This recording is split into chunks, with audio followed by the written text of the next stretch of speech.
These awards earned, not bought. 23 years, 500 plus deals. But my story started the week I got laid off right after closing on my first home. No savings, no pipeline. Last year kind of felt the same. Uncertainty, rate hikes, hesitation. That's why I wrote the book Commission Earned Not Promise. Because consistency isn't luck, it's structure. If you're an agent trying to stay consistent in this market, grab the link in my bio.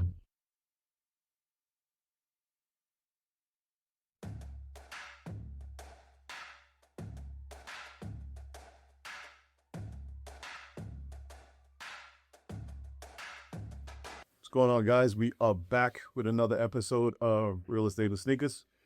Today, we're going to talk a little bit of sneakers, a lot of real estate, a lot of motivation, a lot of gym work. So today we are talking about the Nike Pegasus 41s. So as you can see from the bottom, these are pretty dirty and beat up. I wear these a lot when I'm running, when I'm strength training.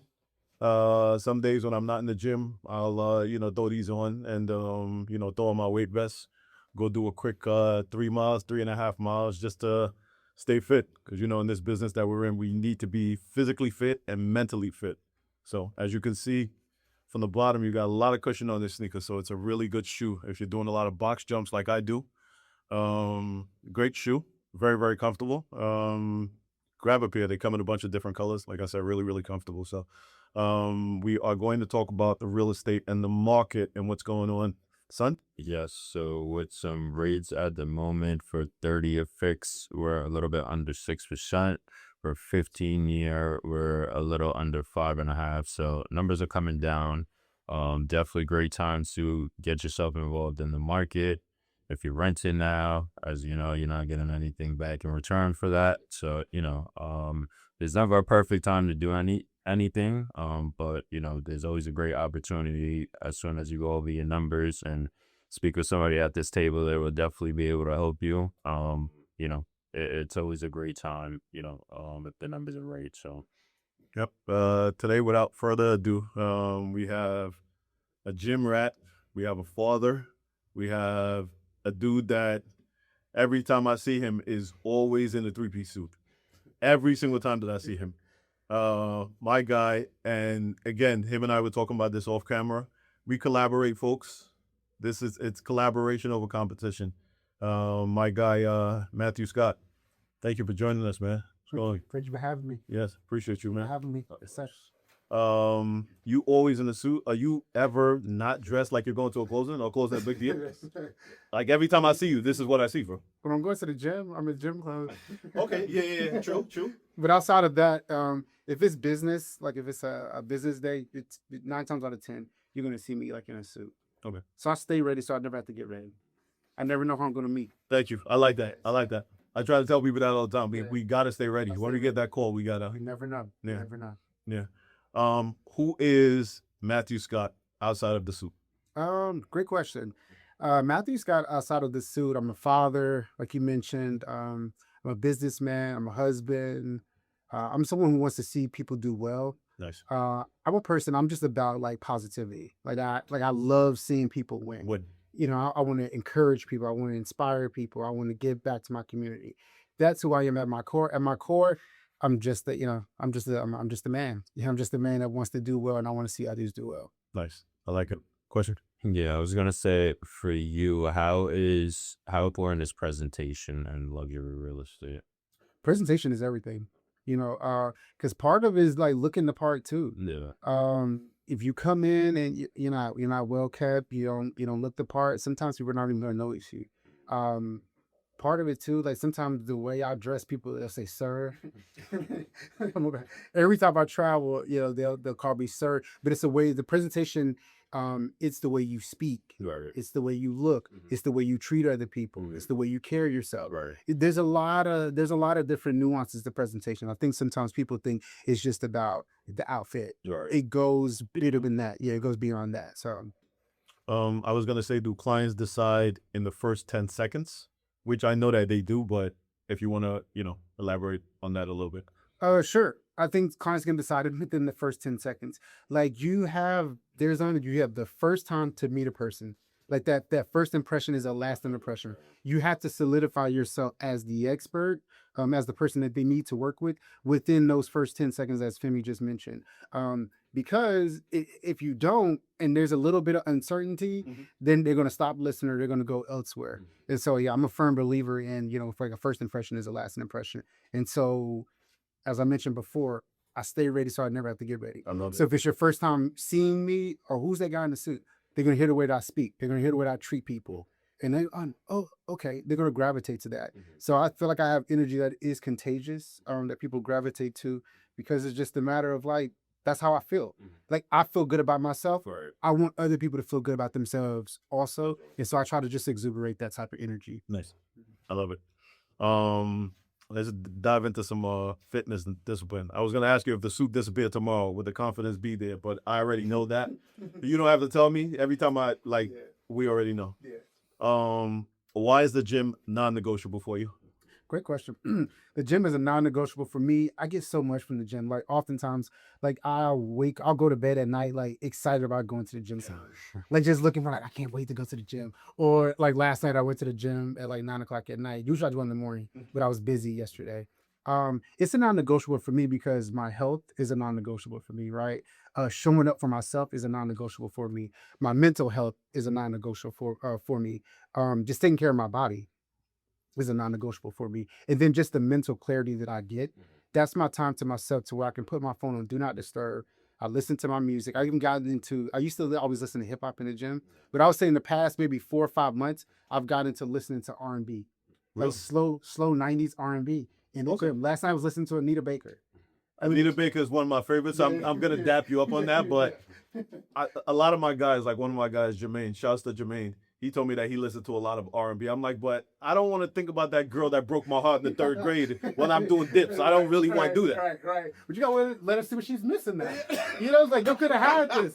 You could have had these arms. You could have had me. Do my podcast. My glasses are fly. Thank you. My son is working with me. You could have had this. You missed out. You gotta show what you're missing out. I love it. I love it. I love it. I love it. You got a question?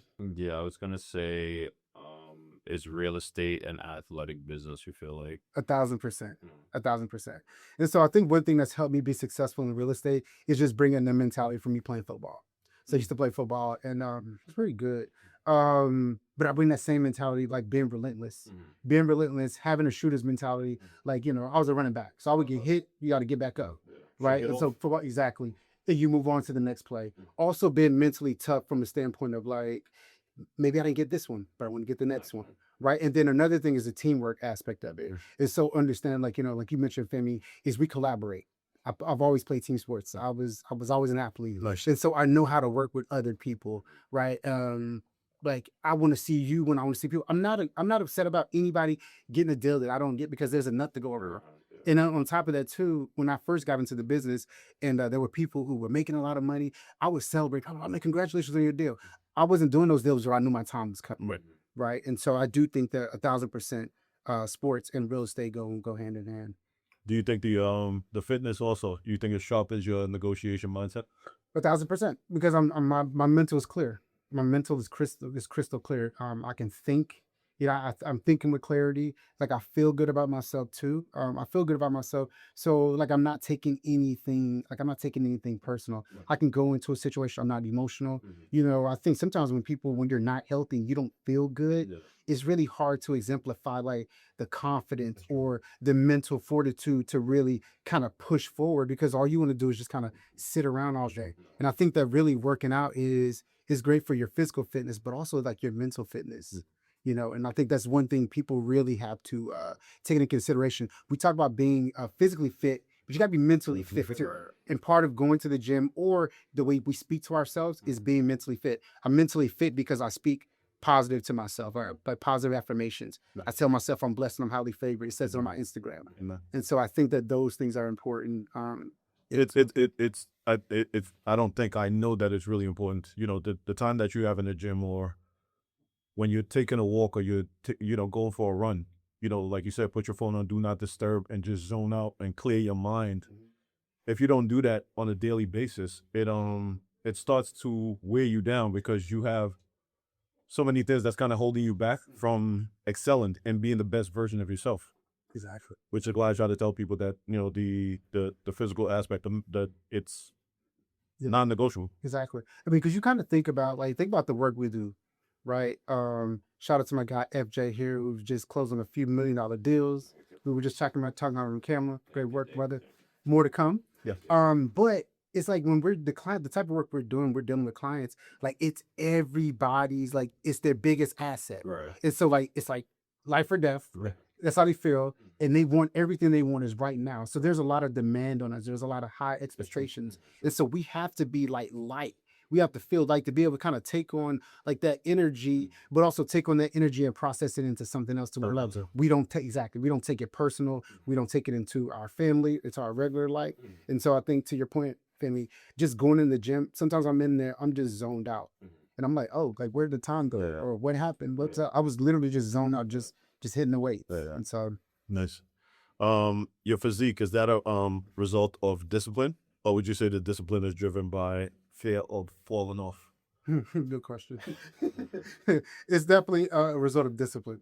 So, you know, me going to the gym, it's funny. A lot of guys will ask me, I've even had some more developer clients. They're like, Matt, are you on creatine or what you do? I'm like, no, I've never taken anything. It's just years of like literally going into the gym and just putting in the work. Like, you know, FJ was saying earlier, you mind if I call you FJ? Okay, I ain't mad. I think this is flop. I'll be cool. I'll do this flop. But like we were speaking about earlier, like it's a mixture of calisthenics and weight training, right? I just go in, I just put in the work. But I don't want to fall off either. You know, I want to look good for my wife. You know, I want to look good just in general. I want to feel good. Yeah, you want to feel good because when you don't feel good and when you don't look good, you don't feel good. That's true. When you don't feel good, you don't look good. They don't pay good. Right.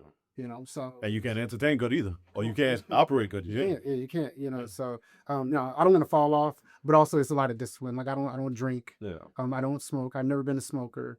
I don't eat candy. I've never had a cavity in my life. I don't eat any candy. I don't eat any. The only sweet I would probably eat is maybe ice cream. I love ice cream. Wow. No candy? No, my God. No candy, but Watch out. yeah, no candy, man. No candy, but yeah, just trying to be healthy. Yeah, no, I get it. And we were talking off camera about the you giving up drinking. That for you was just you got to a point where you felt like your growth was being hindered from you drinking. Yeah, so a few different things. It was actually a multitude of reasons. One reason being just my gains in the gym. Okay. But alcohol kills your gains. So I was like, let me just stop. And then when I stopped last summer, you know, I was posting on Instagram. I was in Greece. My body was looking, yeah, like I was at point. I was at point. You know, and then I'm like, the way my body looks now looks great. And then another thing was a good friend of mine passed away January of last year from colon cancer. He was only 39 years old. Yeah. And then so I kind of went down a rabbit hole and saw that, you know, alcohol contributes to colon cancer. Ooh, yeah. So that was another thing just kind of made me want to stop. And then more importantly, just having mental clarity for like where I'm going in my life. Like I need to be in my right frame of mind. So I've never been a smoker, never been a drinker. I don't want anything that's going to take me out of just being in my right frame of my mind, but also to being able to enjoy the ride. So as I enjoy the ride, I'm, you know, having new experiences and things like that. If I'm clear, I can remember like, oh, God, I remember that time. I remember that night. Sometimes people have nights they don't remember it or you're intoxicated. That's true. So I'm good on that, you know, so that's leap. Nice. How many years have you been in real estate? It's going to be 12 years this year. Nice. What made you get into the industry? So it's funny. So my previous career, I used to work in the NBA. Oh. So, okay. I was in the Los Angeles Clippers front office, and then the Brooklyn Nets recruited me. That's how I ended up in Brooklyn. So I'm originally from Tennessee. Oh. I moved to LA when I graduated from college. So Brooklyn Nets, we got to talk off here. So one day, it's a funny story. One day I was with the Clippers and I was doing a deal with a client. There was a guy who was a real estate agent in Beverly Hills. He's spending a ton of money with me, right? And so I said, okay, what's your salary? Like, what's your salary? Did you spend this money? He's like, salary? There's no salary. It's real estate. It's 100% commission. I was like, oh, really? How it scared me, right? It scared me. Yeah. So I was like, okay, cool. I'm good on that. But I always kind of like thought I wanted something I wanted to do. When I moved to Brooklyn and I was working with the Knicks, I had another real estate broker who was, he spent a ton of money with me. And so I asked him, I said, hey, like, there's no salary in real estate, right? He said, no, it's 100% commission. But I'd already learned that from like the previous couple of years. So I Googled him. I Googled him. I saw the properties that he was selling. He was a black guy too. Like a black guy working with Cork. And I was like, okay, cool. I can do this. So I Googled him. I saw the properties he was selling. And then I Googled how much do real estate brokers make per transaction. I did the math. I said, I need to be doing that.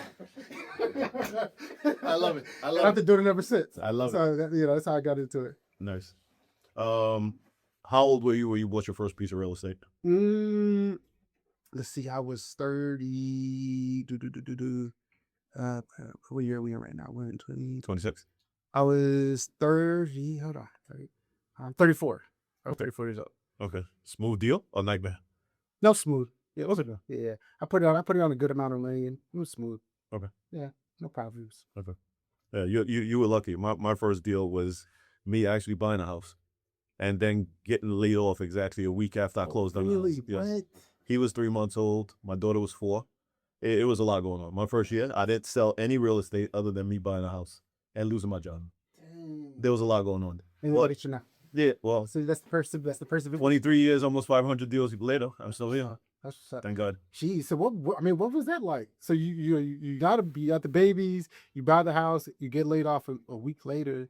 Like, what were you telling yourself? Like, how did you get through that? I just had to figure it out like anything else. So I was 28 when this happened, and I've been on my own since I was 17. I left home. So for me, because of the way that I'm programmed and wired, I just knew that it was another obstacle that was thrown in front of me, and one way or another, we just had to figure it out. So myself and my wife, we put our heads together, and I stayed home for a couple months trying to find work, and then I started working overnights at the cable company. So I would work overnights. My wife worked during the day. We basically didn't see each other for almost 2 years, just to make sure that the kids were good, make sure that the home front was okay. And we ended up keeping that house for like 4.5 years. And before we sold it, then I got into real estate full time. But for a little over 2 years, I was cable company overnights. During the day, I'm home with the kids. My wife gets home at 5. I out the door from 6 to 8 doing real estate. Get back home at 8:30. Eat, shower, go to sleep. Wake up at 9 o'clock to be at work. No. Go to sleep at 9 to wake up at 11 to be at work at midnight. Jeez. And I did this for almost literally 2 years. burning the midnight oil. I was working the midnight oil. Jeez. But again, for us, especially as men, we do what we need to do, especially when you're the provider and the head of the household. You have to do what you need to do, and you always have to look at it as everything that you do absolutely has to work, no matter what.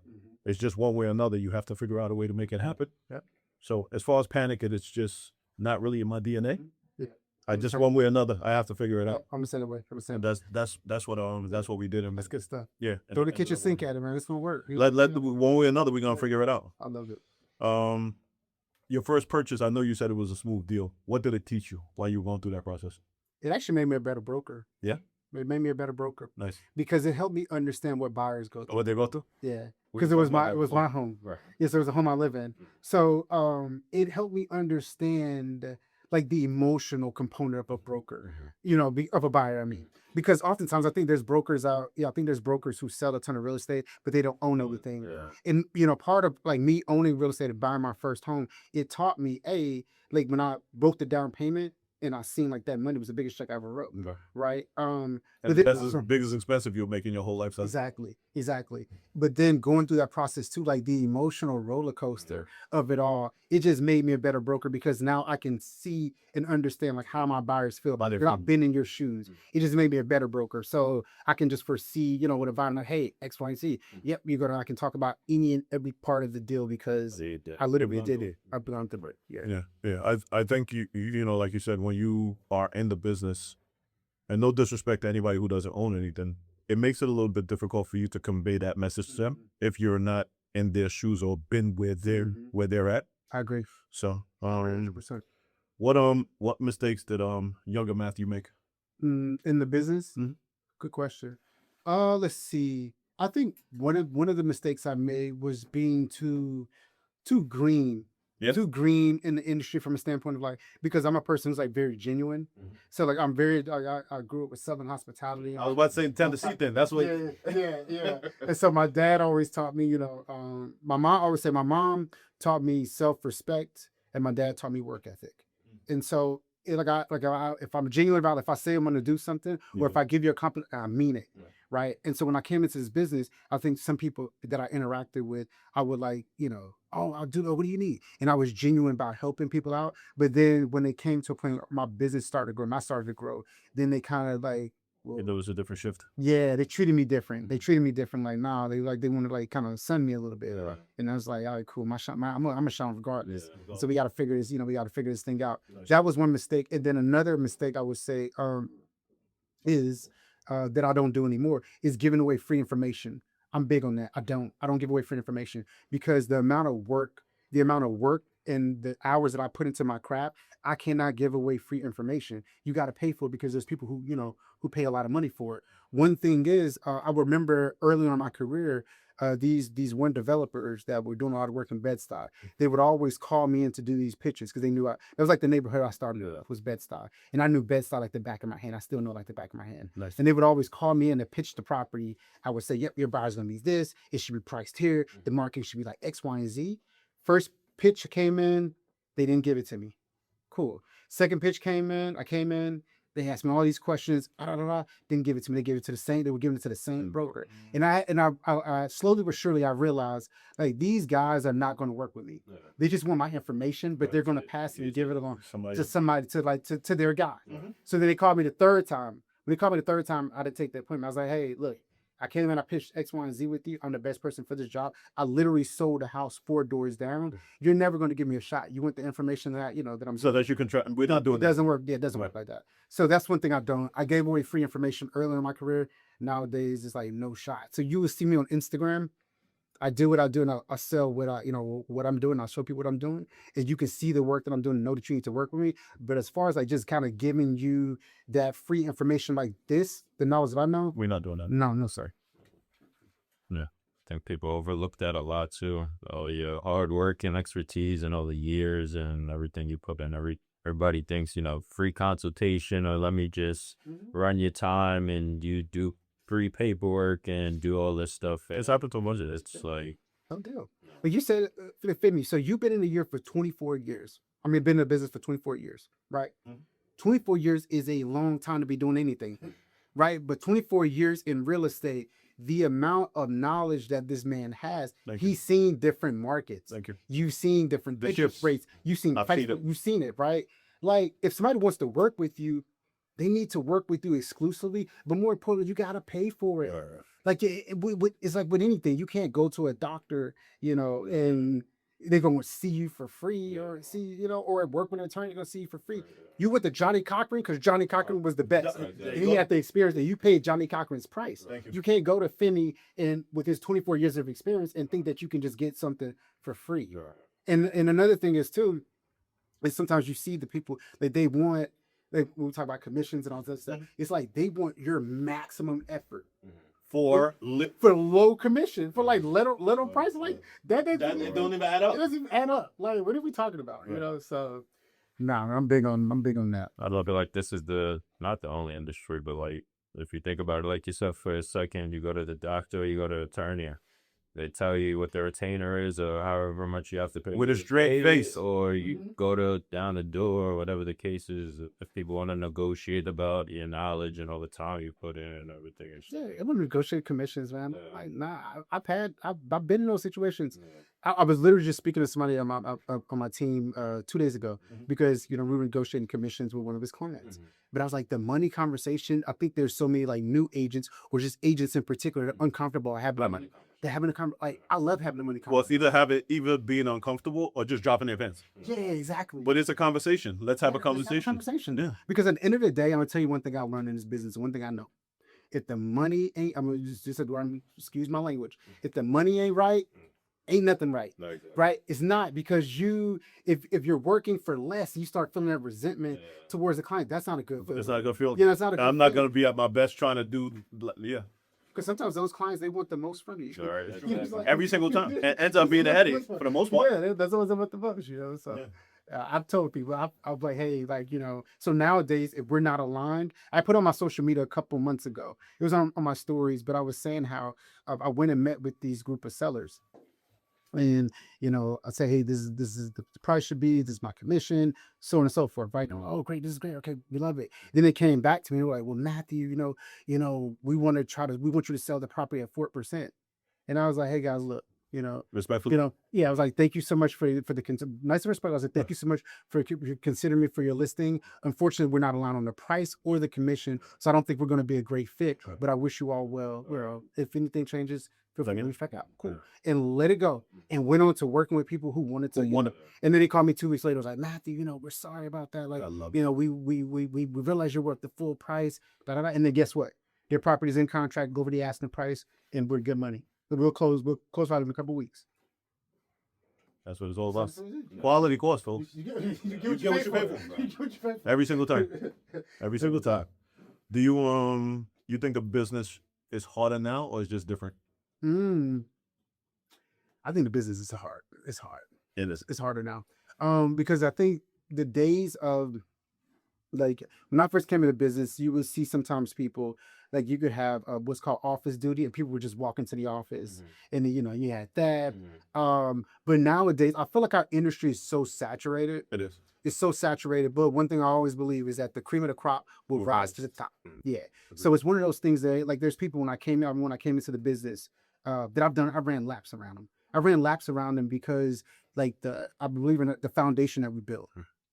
And FJ and I were just speaking about that before we got started. It's like he's building his foundation, right? He's chasing his price points. He's going to the city. He's doing work here. He's doing stuff in Harlem. He's focused on developing. He's focused on sales. He's doing rentals, whatever it is. When you build that foundation in the business, it's only going to grow. It's only going to grow. And so, people who come in and they're not building a foundation, they're just kind of taking what they can get or don't have like a real sense of direction.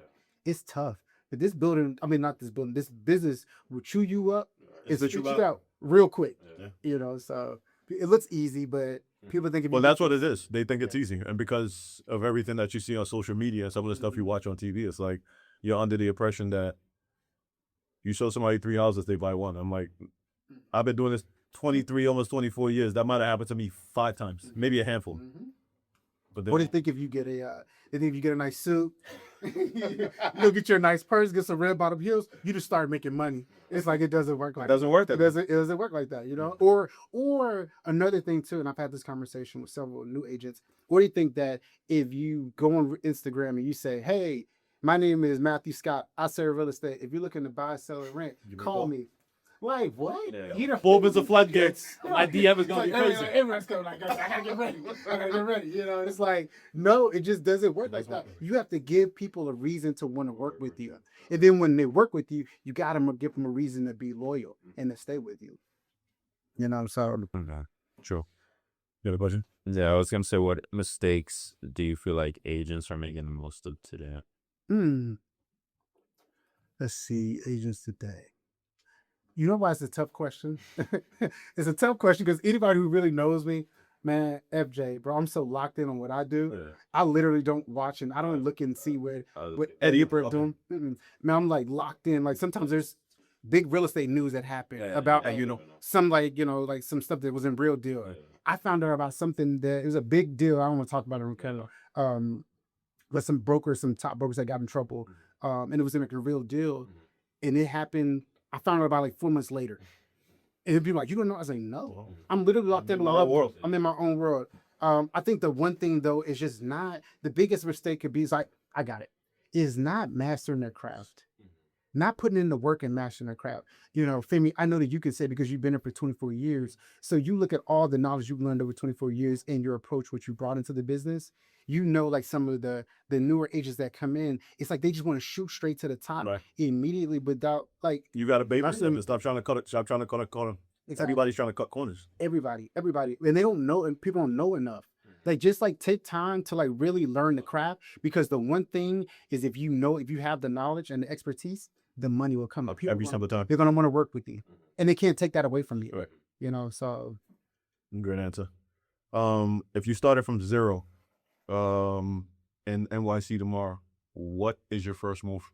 Zero NYC tomorrow. Or even Brooklyn. I know you were, Yeah. Let's see. If I started from zero, you mean like zero from like In the business. Oh, in the business. In the business. Oh, okay, in the business. Yeah. Okay, got it. It's like you have like no money. Like dang. I hit the gym, start training. Right. Okay, in the business, the first thing that I would do, and I think a lot of people don't do this, I would invest in some sales training. Nice. That's the first thing I would do. Nice. Sales training. I think people don't understand like the importance of sales training. Like I've done sales training since I was in like college, so I've always done sales. Nice. Because there's like my biggest skill in sales, and my team when we did a pitch last week, she's like, "How do you know that?" I was, "How do you know this? How do you know?" I listen. The listening skill is the biggest. That's my biggest sales skill because I can listen to what somebody's saying, and I can Dissect it. exactly with them whether they say it or they don't say it. You know, but that's the one thing I would do. The first thing I would do if I was coming into this business, I would invest in sales training, good sales training. Okay. Then the next thing I'm gonna do is I'm gonna get me a suit. Give me a suit. The suit, when I first got into this business, if I showed you a picture, you'd be like, that was you. When I first got into business, the only difference was my suit was nice and tailored. It just wasn't as expensive as they are now. Now they're a little more expensive. It was a cheap suit, but it looked good. You started to tailor it early. I started tailoring early. Okay. Always did. Always tailored.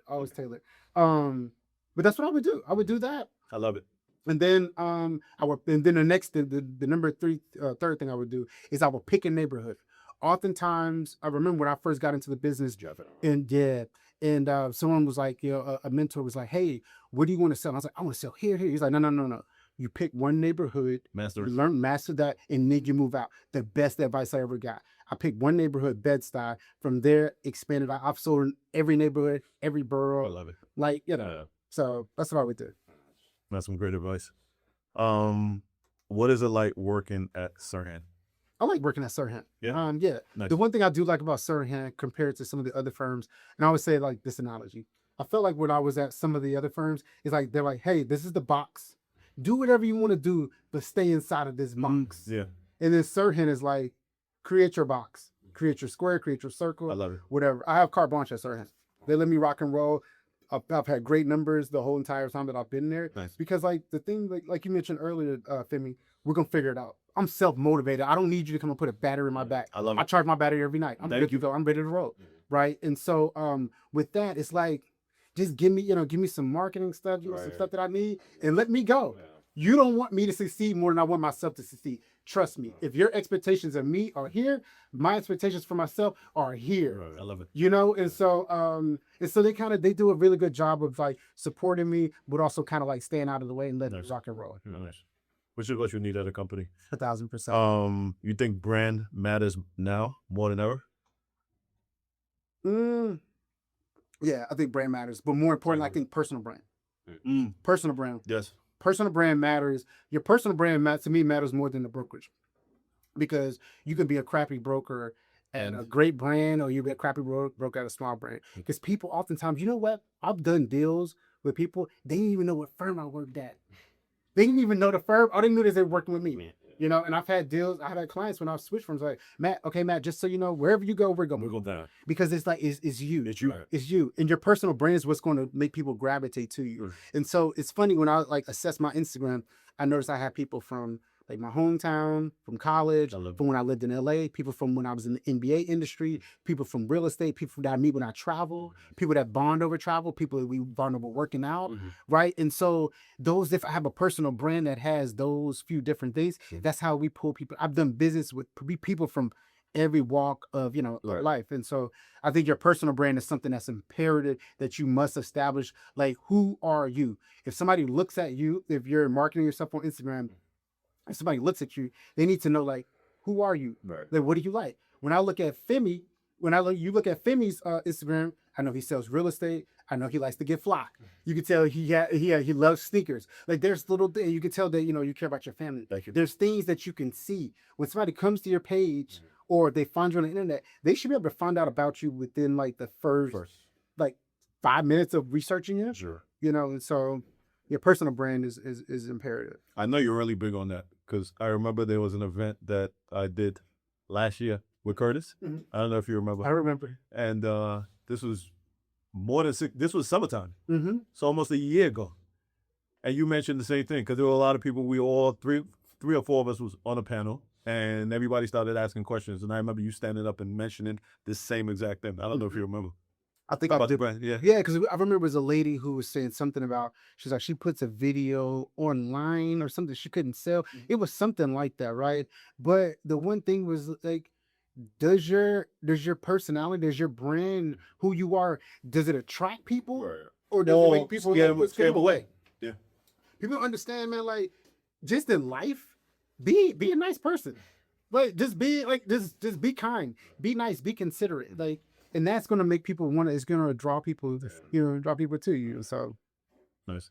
Yeah, question. Yeah, I was gonna say, what is one myth about Suriname? I feel like people get wrong. what is it? Myth. Myth. Let's see. Man, there's a lot of them. Let me see. Where's the one? People say there's so many myths. I mean, let me ask you this: what's the myth that you heard? I'll tell you if it's true or not. Have you heard any myths? What did Sirhan? I've met him a couple of times. Really cool guy. Yeah, Ryan's cool. I don't know of any myths. Everybody says like it's more about him than the agents, but I mean, if you want to call that a myth, but I really haven't heard any. I don't think it's more about him than the. I don't think it's more about him than the agents. I think it's just a matter of like he's a public figure, Right. so people know him. People know him from all across. Like he's one of the most recognizable real estate brokers all across the world, right? So like he's going to naturally get that attention. Right. But since I've been there, I've never felt small. I don't care where I'm at, I'm not going to feel small. But I've never felt small. I've never felt like disrespected. I've never felt out of place or something like that. I felt supported. I have a great relationship with Ryan. I have a great relationship with my manager, Paul. They treated me well, So, but myth wise, like I don't know. I think a lot of people just. I'll tell you one myth. Here's the thing. Good question. It's taking time to think about it. One myth is that they think that everybody at the firm wants to be on TV. No. That's not true. That's not true. They think people enjoy Sirhan just to be on Netflix, right? To be on TV. Right. And that I'm one of the people that I haven't. Yeah. Like for me, I'm very much like I want to make my money and I want to be low key and ease. I don't want everybody to know me. Right? Because like I travel a lot too. I love when I get to go travel and nobody knows who I am. When I'm walking through the streets, nobody knows who I am. I made a cameo in the first season. I remember one of my neighbors, but like, we saw you on Netflix. Somebody named Jim's like, oh, we saw you on Netflix and stuff like that. And I was like, it was cool. It was cool. It was cool, but it's not for me. Yeah. It's not. Yeah. Got it. Let's talk about family and balance for a second. How do you balance the grind of family life or with family life? Man, I'm a workaholic, man. I see that. Yeah, the one thing too that you touched base on earlier, you were speaking about your wife, how you and your wife, y'all grounded out for 2 years and figured it out, and you had like then teamwork makes the dream work. That's a fact. And so like my wife, man, she's a team player, she's a trooper. Nice. Early on in my career, it was tough. It's like, man, you're always working, blah, blah, blah. But then I think when I started bringing home the bacon. Here you bring out the bacon, everything changed. Everything changed. So I started bringing out the bacon, and the conversation changed. And then so she was like, "Oh, she sees it. She gets sees what I'm." Because at first, when you in the gym, you putting up shots and you shooting and you missing, like, well, you wasting time. Like we don't have anything to show for it. Right. But then when it started panning out, and so like she lets me rock. She does a great job with like my daughter taking care of the home, and I go out and I do what I got to do. But then I take care of the family. We travel a lot, so I take that's our thing. We travel, we dine, we live a blessed life. So I love it. I'm a travel guy too. I see you on vacation. I keep up with what you're doing. I love that. We need it. Without the travel, like when do you get time to reset? Exactly. Without that, if you're working so hard and you don't get a chance to enjoy the fruits of your labor, why are you doing it? Yeah, that's a guy right there. Why are you doing it? I never understood that. Like, I think we all have our things that we're into, but like for me, it's so cool. Before we started speaking about, like, Femi was educating me on the sneakers because I'm not a sneakerhead, right? But I was just fascinated with like the information that you knew about. I'm like, dang, like, wow, that's you were saying about this one. No, that one was like only 8,500 pairs, 8,500, and this was the off-white. Yes. And so to me, like, I'm fascinated with like we all have like our interests and things like that, and like you got to be making money about these because $1,500 for a pair of sneakers is like, man, this big money right here, y'all. Thank you, man. Like Thank that's you, good man. stuff though. That's a blessing. Thank you. But it also goes back to the day with the sneakers for me, like growing up and it being 5 of us. you know, my dad wasn't going to give me everything that I wanted. So for me, it was about, I need to start working early so I can start to get the things that I want. So I've been working since I was 12 or 13. I was paperboy and been working ever since. So everybody has their different vices. And the older that you get, you know, whether it be, I need a nice car, I need a nice house, or whatever it may be, we start to have different vices and different things that we start to aspire to, you know, attain. And you just kind of let it go from there. I agree. I agree. Yeah. I feel like one of my vices now is it's funny. I saw something on Instagram. I was like, that's so me. Is that I need my solitude, man. Yeah. I need my solitude. Like that's one thing I'm learning about me. Maybe the end of 2024. Like I need my like alone time. Like my alone time just to go for a walk, go to the gym. But and you got work the out. gym. Yeah. Yeah, just to That's kind what of we did. just to sharpen my We need sharpen my tools. Like I We need- need that, man. That's how I can put that battery like in my back, you know. But Agreed. yeah. So are you from Brooklyn? Yeah, born in Brooklyn. I lived in Nigeria for 8 years, but Are you Nigerian? my parents are Nigerian. Okay. I was born in Brooklyn, lived there for 2 years, went to Nigeria for 8, then came back and lived in every part of Brooklyn. Nice. Yeah, I used to live in Bed-Stuy. I lived in Lexington between Lewis and Marcus Garvey. Lived in Okay. Coney Island. Lived That's in, close- that's lived kinda in East close New to- York. Lived in Okay. Flatbush. I've lived in every part of Brooklyn. Nice. Damn nice. Nice. Yeah. Yep. I had a question for you. Do you shut your phone off? Nah. No? Nah, money don't stop, man. I get it. The money don't stop. I'm better about it now, though. One thing I will say I'm better about is when I used to go on vacation, I used to always be on the phone. So just like me. I mean, I was always like, hello, okay, I do something. And then, you know, what I've realized too is that, you know, my wife, my daughter, like they're in the pool, they're at the pool. I'm back here working. But if you not enjoying like the fruits of my labor, but also too, it's like you gotta like now, because I was always scared to tell my clients I was going on vacation. Now I'm leaving. I'm not asking, I'm telling her I'm leaving. Right. And they respect it. They respect that time. But I gotta give my family that time too. So like that, when I'm here though, if I'm here, I'm not shut it off. My phone's on do not disturb now because I don't want to. But outside of that, nah, I can't really. But the next thing that I was gonna say, you basically just answered it. That's you telling your clients that you're going on vacation. That's you setting boundaries. So I think for all of us, when you're in business, you have to set boundaries. Yeah. When you don't, people just feel like they could come at you at all different times and they don't respect certain things. So we have to put certain things in place and they have to respect it. If they don't, then, you know, again, maybe we're not a good fit, Yeah. respectfully. 1,000%. Yeah. I think that like to your point, that boundary conversation, like somebody like if they respect you and respect what you do, like they're going to respect your boundaries. Sure. You know, like sometimes like calling somebody at like 2:00 in the morning, unless I've said, hey, call me, you can call me at 2:00 in the morning. But oh, I'm sorry, you didn't give that. Oh, sorry to bother you. But are you really sorry? Are you really sorry? sorry, Like, right. you know, like you want what you want. Right. And so, yeah, and I get. Yeah, imagine. Yeah, I was gonna say, how has success changed your perspective on the way you prioritize your time? Good question. My time is valuable.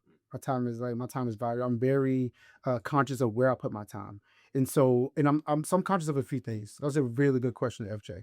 I'm conscious on like what I take in, and that means from like what I listen to, like what I eat, what I watch, everything. So I'm not eating unhealthy foods. I don't watch a ton of. I don't actually don't watch TV at all. So people ask me about different shows. I don't listen to stupid stuff. I don't listen to stupid rap. I'm not around negative people. And so like success has taught me that like to really like get to another level, you gotta like different levels require different versions of yourself. Right. And so there's been times where like I'm constantly just getting better. Like I feel like right now I'm at my peak. Yeah. But like a year ago I was at my peak. So I'm always gonna get better and better and better because as we're exposed to different things, you want more. You want more. So if you're not like I always say, man, look, if I gotta stop growing, you might as well kill me then.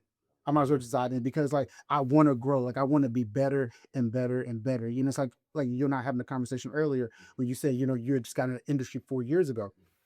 And from how you went from selling, you know, properties like 500-600, whatever, to like you doing like $1 million. That's progression right there. Like that's the journey. Yeah. Right. And another thing I will say too, FJ, to piggyback on your question, is I tell people on my team this all the time: enjoy the journey, enjoy the process. Because what happens is when you reach a certain level, there's an expectation. There's an expectation that you have, and there's like weight that you have to carry. You can never go back. Like there's expectations I have now that I didn't have when I first got into the industry. Like didn't own property, Right. right? Didn't have a certain level of income that I need to meet, didn't have responsibilities to do that, didn't have a team that I'm responsible for, didn't have a GCI that I need to hit. There's variable different things. I didn't have many eyes on me, Mhm. right? So you get to a certain level, like you have to continue. You got to continue to, to continue to evolve. And so, but just props to you, man. Like I really enjoy seeing like young people come into the business and like just getting after it and being locked in at 23. I got a lady on my team who's 23. I love it. She's locked in. You gotta meet her. She's locked in, man. And so like I respect like what you're doing. Appreciate it. Yeah. Thank you, bro. What's your talk about sneakers real quick before we wrap up? What's gym sneaker of choice? Right now I'm wearing what kind of shoes are these? Yeah, I'm not a sneakerhead. I'm wearing a what's the name of this shoe called? I go between two different P600s, Nike P600. Oh, okay. So I wear a P600. Those are cool. Those Yeah. are cool. Those are cool. And then another one. That shoe was this other one was expensive. But I don't know if it's like a Valero or something, Nike Valero Mhm. or something. I think those are the two that I'm going. That you go back on. Yeah, back and forth between those two. Okay. Now I have some. The funny thing is, I have some nice sneakers that like I have some nice Kobe's that I'll never Never won. worn. Some nice Jordans, never worn. Because I'm not really in like a space where I typically will wear sneakers. So now I just don't even invest. Like my loafers cost more than my sneakers. I spend more money on loafers than I do on like sneakers now. Nothing wrong with that. But if you were to close a $20 million deal tomorrow, what do you think is a sneaker that you would celebrate in? Ooh, sneaker. If I had to choose a sneaker. Does it have to be a sneaker? Or can I do a loafer? You can do a loafer because I know you're more. Yeah, I'm more of a loafer Yeah, kind of yeah, guy. I'm going to go custom. Okay. Yeah, give me some custom, man. Give I me love some it. Custom, give me like some custom with some I need like some custom leather with it, man. Like I Okay. want something that like nobody has that's just gonna represent just who I am. Nice. I'm going custom with it. I don't want to pay Gucci. I don't want to pay Louis Vuitton. I don't pay none of them. I want to get something that's right. To me. That's something I think more important. I think I would celebrate with a suit though. I think I go like the suit route, man. I respect And it. when I see cats like your shoes, like these are so fly. But I saw you over there earlier, like those are fly. I enjoy seeing it on other people. I feel like man, sneakers just don't really. Damn, like for me. Well, like, that's your thing. yeah, So, well, I like them, but I'm saying Yeah, for me, like when I see them on other people, like man, those are fly, and I put them like they ain't no hit the same, hit the same, So yeah, but I think that's what I would do. Maybe I do like I like dunks. okay. Yeah, I like dunks. Okay. Dunks are cool. I got Those some are dunks cool. around. If y'all see the shoes I have some nice. You just don't. I wear my gym shoes more than anything. Then I need it. Yeah. Got it. How do people reach you? Phone. My the phone, right? That's how we all get reached. Like the phone, like Instagram.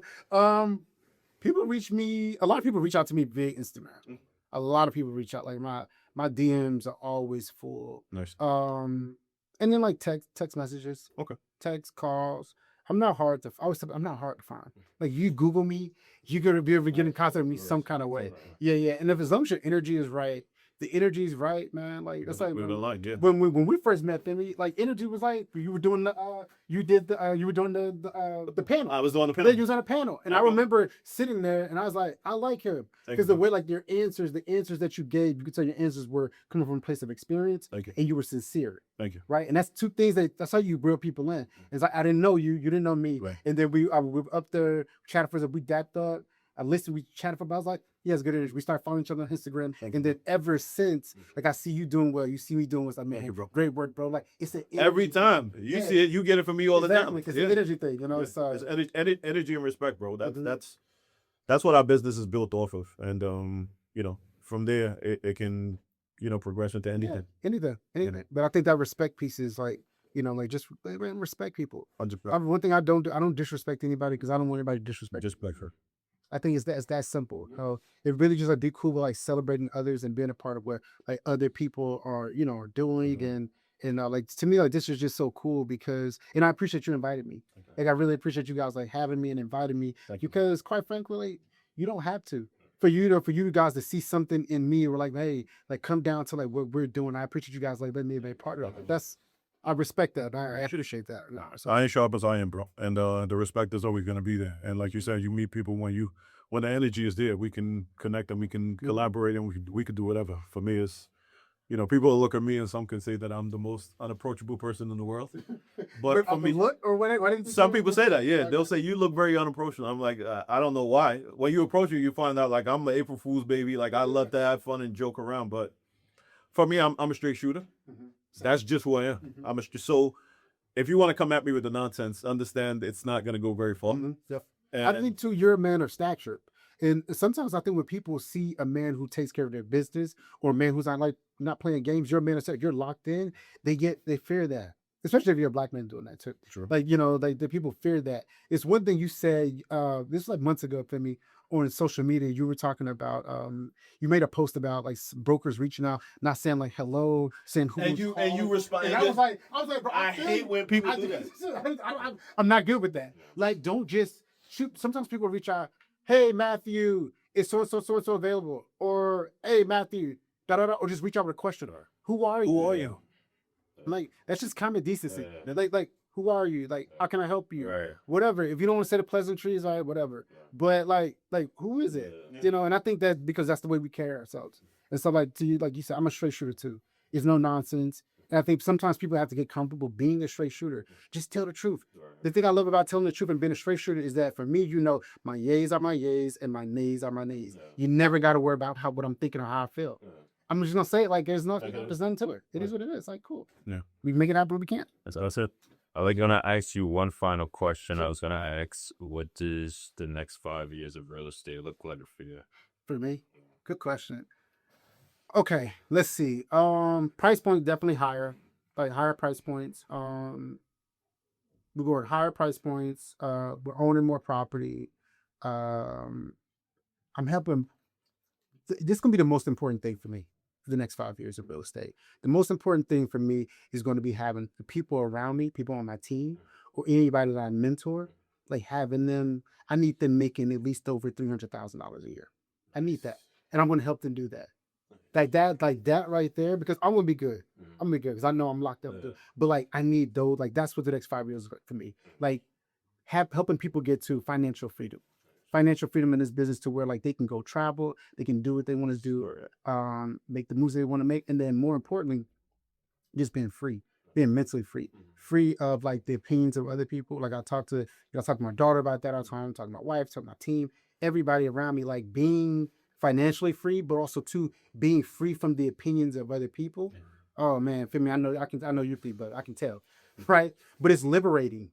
Like that part is liberating. So that for the next 5 years in real estate, that's what I want to do. I want to have people around me being financially free, and I want people around me to be mentally free. And on top of that, I'm gonna continue to be blessed and highly favored. I love it. You're gonna see me doing more and more. Bigger things. That's it. That's where I'm going. Thank you, man. That's Thank it. you. What's it? Can I ask you real quick, guys? What does the next 5 years look for you as somebody? Because at that point, you'll be 9 years in the business, and you'll still be. Damn, that's crazy. You'll still be under 30. Yeah. It's insane, man. That's crazy. What does it look like for you? For me, more on the investing side, more purchasing businesses, more investing in terms of getting properties, some stuff out of state. I already got something up 2 or 3 weeks ago, but Nice. trying to, thank you, ramp that up.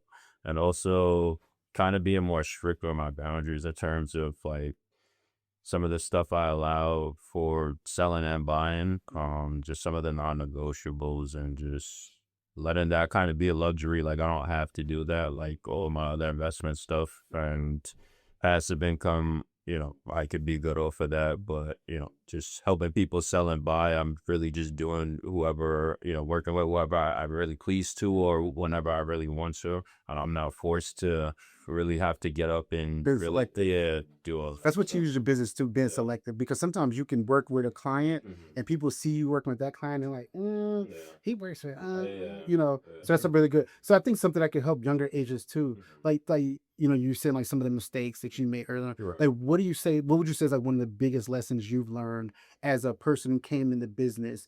like during COVID, Yeah. when rates were like 3% versus now when, when we went from 3% to like 8%. Like, what have you learned and what are some of the mistakes that you think that? I think I've learned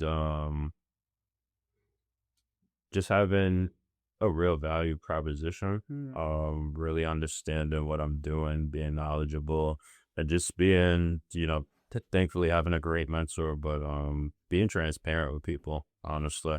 I feel like people that it's always come back to me tenfold when I've sat down with a seller, sat down with a buyer, and they might have give you the spiel. Oh, well, this person said this and that. Well, have them go do that or have them go try that. And if it doesn't work, come back to me, or we'll have a conversation. Then they come back 2, 3, 4 months later, and they're like, you know what, I should have listened, or because people are gonna yes you to death and tell you whatever sounds good. So you could sign on a dotted line, but when it doesn't work out, it's like you see everybody's true colors for what it is. So just being really transparent with people at first, and even some of the noise with some of the lawsuits and some of the stuff, and people, oh, you got to sign buyer stuff, and oh, this and that. Well, it's like, well, why were people under the impression that they could kind of just jump around and kind of selectively not even selectively, but openly work with you and still be one foot in somewhere else? Like, why did you not elaborate that and really express to people what they get from working with you,